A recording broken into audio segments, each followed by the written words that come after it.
Hashtag subscribe, hashtag like, hashtag share, hashtag weirdos, hashtag stay spooky, hashtag, hashtag, hashtag, hashtag just freaking subscribe to my channel. Thank you.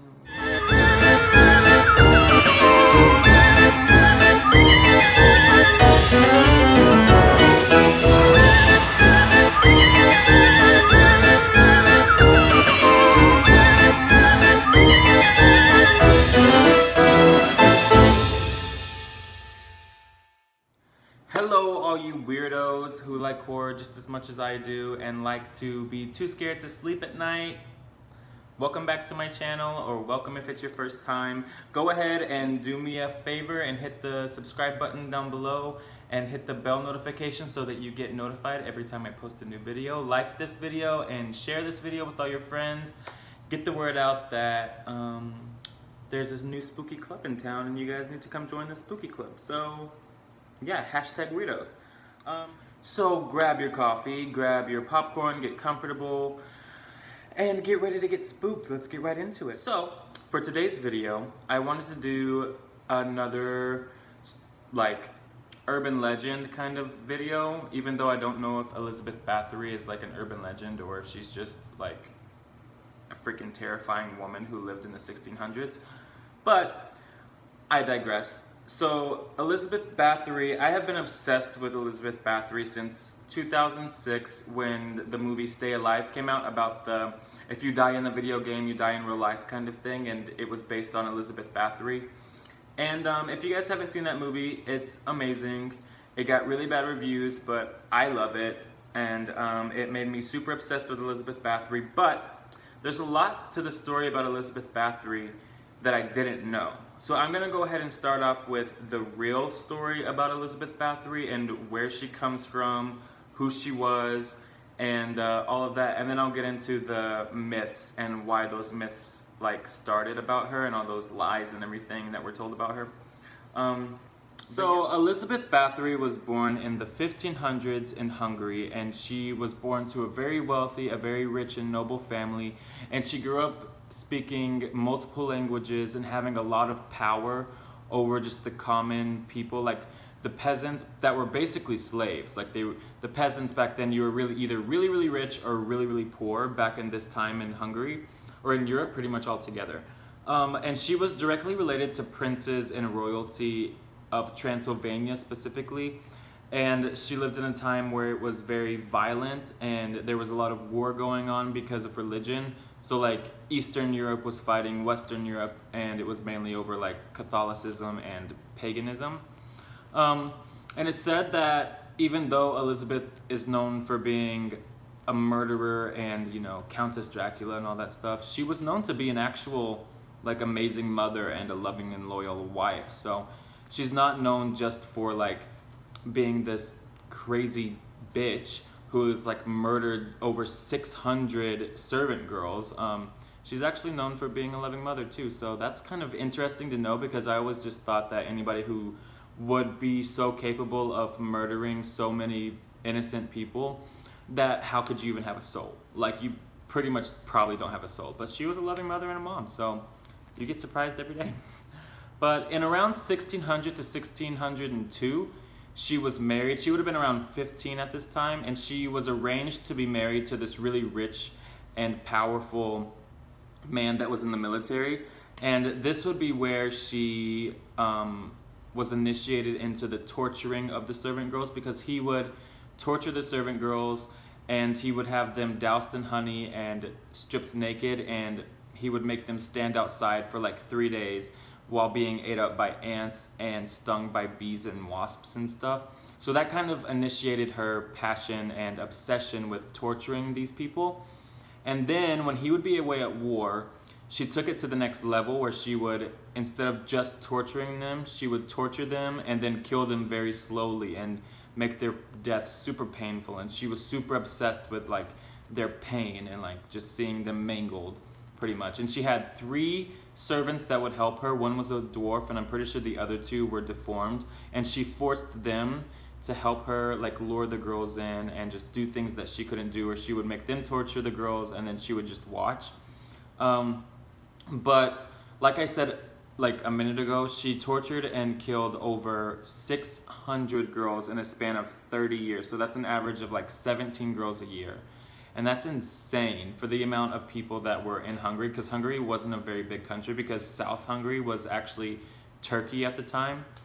So it's not a very big area, and she's killing off 600 of these girls that had families and lives and everything.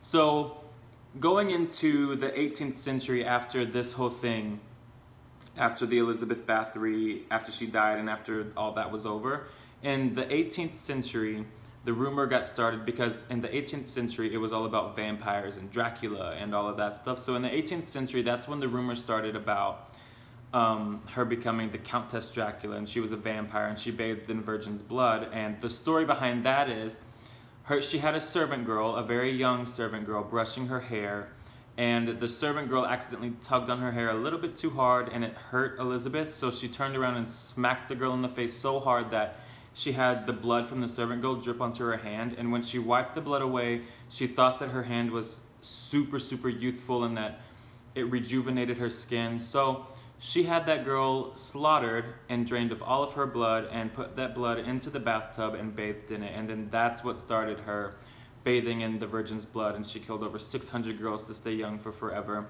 And some people even think that she might even still be alive today. So those are the two stories. The real story, according to the documents that are held in the Hungarian library or some government thing that they have over there that you can go and you can look at all the documentation from the courts and from eyewitnesses and things like that about Elizabeth Bathory, and also the legend that started about her becoming this countess and how she was a vampire and all that.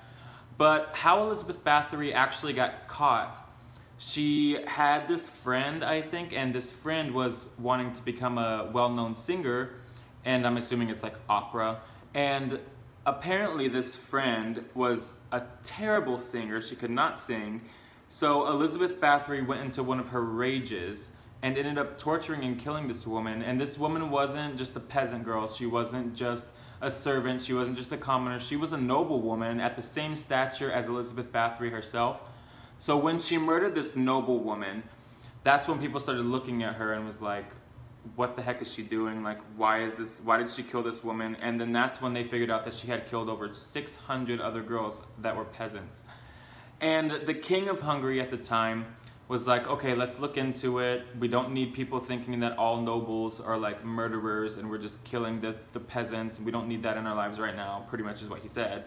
And so they looked into it. They had over 400 peasants and commoners interviewed by the royal court, and only 4 of them said that they had nothing to do with it. They didn't know anything about it. Only 4 out of over 400 people said they didn't know anything about it. And everybody else that they interviewed told them everything that they thought they knew and everything that was, you know, said around town and everything that was a common knowledge of Elizabeth Bathory.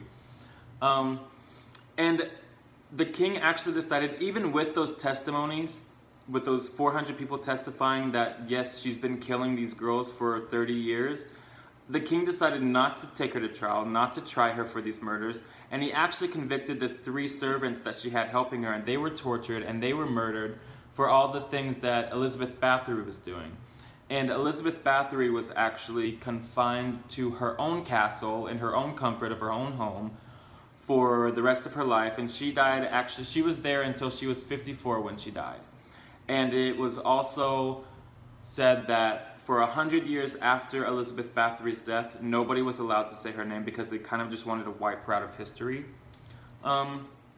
So I think with all the research that I've done, I've heard that Elizabeth Bathory was probably starting to murder people, and she was probably obsessed with murder and torturing people because when she was younger, she saw this gypsy in her father's court who had captured these 2 men, and she had them knocked out, whatever, I don't know what the heck, how the heck this gypsy got 2 men, and she had a horse, and she gutted the horse, and she sewed these 2 guys, like with a thread and needle, she sewed these 2 guys to the inside of this horse while they were still alive, and they were there until they died, and Elizabeth Bathory saw all of this.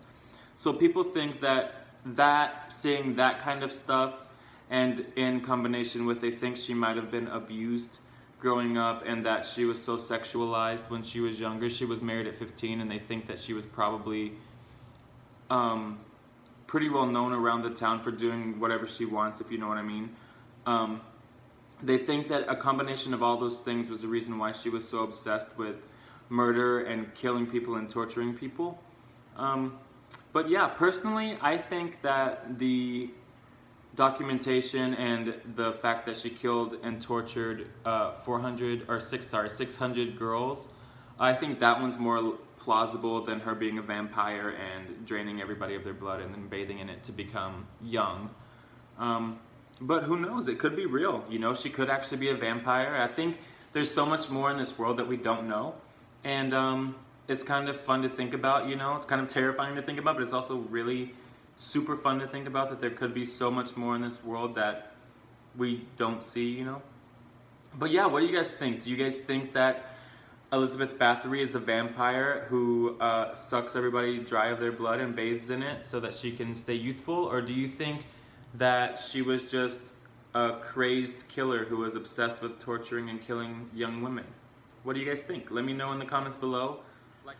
But yeah, stay tuned for the rest of 31 Days of Halloween. I have a lot more things to come. And yeah, subscribe, like this video, share it with your friends. And remember, stay spooky. I'll see you guys next time. Bye.